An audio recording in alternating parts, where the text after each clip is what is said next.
The liberation of Palestine has nothing to do with anti-Semitism, and I've never seen a better or more masterful explanation of this than Mohammed Kurd's recent article, "Jewish Settlers Stole My House. It's Not My Fault They're Jewish." What Kurd speaks about in the article is how he lives a life that has been marred by Israeli state repression. He has experienced, since he was a child, the Israeli government trying to expel him and his family from their home. He has also experienced extremist settlers, which are supported by the Israeli government, coming into his home, living in his garden, and taking over parts of his home.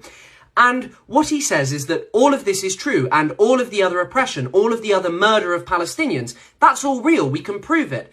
However, if we are to cross into the line of making a mistake, of accidentally being anti-Semitic, allowing a bigoted trope to happen around us, or even being associated with someone who may have been an anti-Semite that we didn't know about, like Jeremy Corbyn was, well, that's it. All of the stuff about Palestine is gone. The bullets, the violence, that all disappears in the face of semantics, the way we use language. The article talks about his experience as a young boy, how when he was 10 years old, he learnt about the history of anti-Semitism in Europe and all of the horrors that came with it.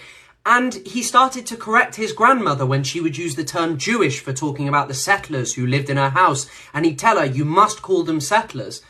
But the thing is that Israel posits itself as a Jewish state. It's a Jewish supremacist state that has an apartheid regime that discriminates against Palestinians because they're not Jewish. As people that are concerned about liberation, we must always remember that this is also about Jewish people living free from oppression, and we should always be concerned about anti-Semitism, first of all because of its history, but also because of its present.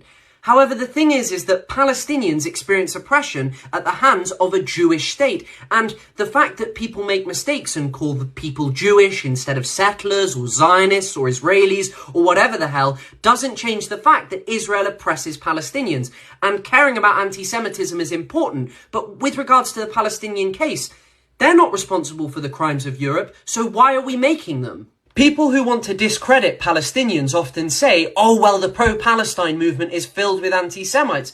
And I know that people sometimes say this in good faith, and they're talking about the worrying proportion of people online who are just anti-Semites and are using Palestinian rights to hide their bigotry.